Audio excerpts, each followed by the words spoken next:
Hi, this is Abhik Bhattacharya from Outlook magazine. Today we are going to have a conversation with Congress candidate in Hazaribagh Lok Sabha constituency, J.B. Patel. J.B. Patel has a history of sort of switching parties. He started his career in JMM in 2011. Thereafter, he switched to BJP in 2019 and recently has come back to Congress. तो जेबी पटेल जी, पहले ही जो बात आ जाएगा कि हजारीबाग चुनाव क्षेत्र में आपका इस बार मेन इलेक्टोरल मुद्दा क्या है, इसके बारे में अगर पहले आप बताएं। देखिए, पहले तो पूरा देश ही जो हालात एनडीए गवर्नमेंट ने मोदी जी के नेतृत्व में कर रखा है, लोग पहले देश की स्थिति को ठीक करना चाह रहे हैं। इसीलिए कांग्रेस पार्टी ने नारा भी दिया है, हाथ ही बदलेगा हालात। हजारीबाग जिस लोकसभा से हम चुनाव लड़ रहे हैं, यहाँ पर बहुत सारे मुद्दे हैं जो स्थानीय लेवल पर उसका जो समस्या है उसको निराकरण करने की जरूरत है, जिसमें प्रमुख रूप से आप चल जाइए, कोयलांचल इलाका है, मांडू, रामगढ़, बड़का गांव, जहां भारत सरकार की कई उपक्रम में कंपनियां कार्यरत है। भारत सरकार की जो उपक्रम है, सीसीएल, बीसीसीएल, एनटीपीसी, उसके कई और भी नीचे नीचे जो ब्रांच और कई लोग हैं, त्रिवेणी। तो लोगों में जो है यहाँ इस इलाके में एक विस्थापन की बहुत बड़ी समस्या है। लोग प्रेम से तो अपने उपजाऊ जमीन को दे दे रहे, खेत को दे दे रहे, और वो यहाँ से जब बाहर जा रहे हैं, चूंकि उनको वहाँ कंपनियां खनन कर रही है, तो बड़ा दर्द भी हो रहा है लोगों के साथ। जब उठिएगा बैठिएगा तो कहीं ना कहीं उनके साथ ऐसा मतलब फील होता है कि इनको अलग जगह जो किया जा रहा है, क्योंकि कंपनियां न ठीक से मुआवजा दे रही है, न ठीक से नौकरी दे रही है, न ठीक से वहां पर पेयजल की व्यवस्था कर पा रही है। लोगों का सिर्फ एक घर बेघर किया जा रहा है, और जो भी थोड़ा बहुत कहीं गांव है, जो गांव है वहां पर सिर्फ पोल्यूशन है। लोगों का मतलब जिंदगी एक तरह से ये टाइप का है।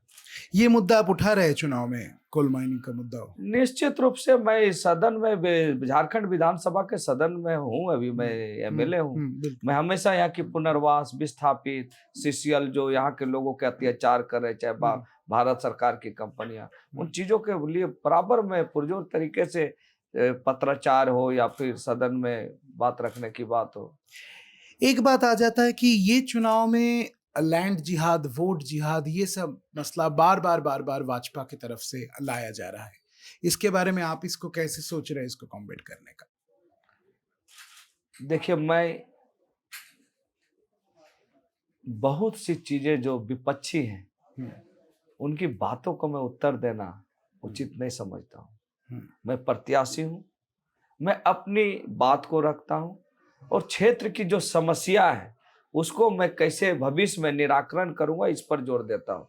क्योंकि मैं विश्वास रखता हूँ कि विकास से सब लोगों को साथ लेकर चलने पर विश्वास रखता हूँ। मैं किसी जात पात ये सब में नहीं जाता हूँ। तो आप एक टाइम पे आपका ही पार्टी आप जब ज्वाइन किए थे, उसके बाद से आप छोड़ के आए भाजपा, तो इस बीच में क्या हुआ था ऐसा जिसके वजह से आप भाजपा के आइडिया से, आइडियोलॉजी से कहीं से मान नहीं पाए और उसके बाद वापस आए कांग्रेस में? देखिए, मेरे पिताजी एक झारखंड आंदोलनकारी रहे हैं, और झारखंड आंदोलन में उनकी एक अग्रणी भूमिका रही है। विनोद बाबू, गुरुजी, उसके बाद टेकलाल बाबू का स्थान इस इलाके में। तो एक संगठनकर्ता भी थे, झारखंड मुक्ति मोर्चा के पिलर थे वो, जो गुरुजी के बाद सेकंड लाइन के लीडर थे, जो पार्टी को ये करते थे। तो हम लोग सांगठनिक रूप से भी बहुत सारी चीजों को देखा जो बीजेपी में हम यहाँ की संगठन जो हम लोग संगठन करते थे, वहाँ की संगठन एक अलग टाइप का है। हमारी विचार भी अलग है, उनके विचार अलग है। कैसे अलग है, थोड़ा सा वो अगर बताएं। इसलिए अलग है क्योंकि हम लोग जो है मुख्य रूप से यहाँ के, जो हम लोग पहले झारखंड की राजनीति से शुरुआत की है, और यहाँ पर सांगठनिक रूप से हम अपनी हर बात को बोल विचार रखते हैं। वहां पर कुछ लोग ही है जो सारे चीज को देखते हैं। यहाँ हर व्यक्ति, संगठन हो चाहे इथी हो, अपनी स्वतंत्रता है बात रखने की। एक चीज नेशनली एक चीज हजारीबाग को लेके बोला जाता है, रामनवमी का शहर। दैट रामनवमी जब भी होगा हजारीबाग के तरफ पूरा नेशन का नजर आता है। तो इस मामले में कम्युनल वायलेंस और ये सब चीज जो रामनवमी में हुआ है, आप अगर एमपी चुन गए आ गए तो उसके बाद आप क्या स्टेप लेंगे कि रामनवमी में जो भी होता है, जैसे भी होता है, जो भी फ्रीक्वेंसी है वायलेंस का वो घटेगा और ये वायलेंस नहीं होगा? देखिए, शांति प्रिय से सारा त्योहार मन जाए, सबसे तो यही मैं कामना भी करता रहा हूँ। और यही तो हमारी लोकतंत्रिक की खूबसूरती है कि इस आज़ाद भारत में हमारे संविधान ने भी वो अधिकार दे दिए कि हम अपने हिसाब से जी सकते हैं, अपने हिसाब से अपने धर्म का पूजा कर सकते हैं। बिल्कुल। लेकिन ये सच्चाई है कि हमारा प्रयास रहता है कि हम सभी को साथ लेके चले। और कोई भी हो, अभी रामनवमी में आपने देखा होगा, मैं निरंतर यहाँ के जिला प्रशासन से लेकर मुख्यमंत्री जी से भी मिला कि किसी भी हाल में हजारीबाग में शांति प्रिय ढंग से हर त्योहार सुसंपन्न हो। और हमारा भी कोशिश होगा कि भविष्य में आपसी भाईचारे के साथ सारा त्योहार हजारीबाग में लोग मनाएं। लास्ट एक चीज, हेमंत सोरेन जेल पे जाने के बाद से बीजेपी का ये कहना है कि ये करप्टेड गवर्नमेंट है, ये झारखंड मुक्ति मोर्चा कांग्रेस जोट करप्टेड है एंड पूरा ही चीज करप्टेड है। इस चीज को कैसे आप लोग देख रहे हैं और कैसे इसके विरोध में काम करने का कोशिश कर रहे हैं? पहले तो अभी हेमंत जी जिस ग्राउंड में जेल भेजा गया है आधार बना के, उन्होंने कहीं पर ऐसा उनका सिग्नेचर नहीं है, कहीं भी लिखित सिग्नेचर नहीं है। जैसे हमारे झारखंड के सीएम बोलते हैं कि उनका कहीं भी सिग्नेचर नहीं, फिर भी उनको जबरन फंसाया गया। और भाजपा की बात रही तो देश में किसी से तो अब छिपाने की इलेक्ट्रोल बॉन्ड कितना बड़ा स्कैम होके निकला, चंदा दो धंधा लो। और देश के जितने कि मतलब समझ सकते हैं जो भ्रष्टाचारी लोग हैं, जिन पर कई गंभीर आरोप लगे हैं भ्रष्टाचार से, वैसे लोग बीजेपी में जाके साफ हो जा रहे हैं। भाजपा को वैसे लोगों को दिल खोल के बोलना चाहिए ना कि जिस पर भ्रष्टाचार का आरोप लगा है उसको मैं भाजपा की सदस्यता ग्रहण नहीं कराऊंगा।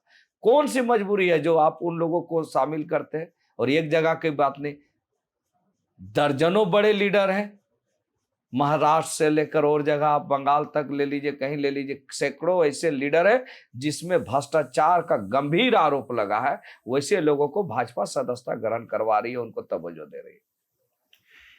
अंतिम सवाल, 14 सीट लास्ट 2 बार देखे हम लोग, कांग्रेस झारखंड मुक्ति मोर्चा बहुत ही खराब परफॉर्मेंस किए। इस बार आपका उम्मीद क्या है?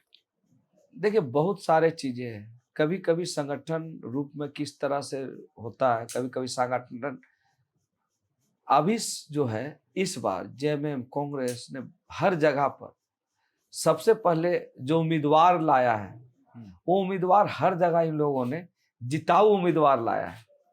जहां जहां भी लड़ रहे हैं, बहुत सोच समझ के उम्मीदवार का चयन हुआ है।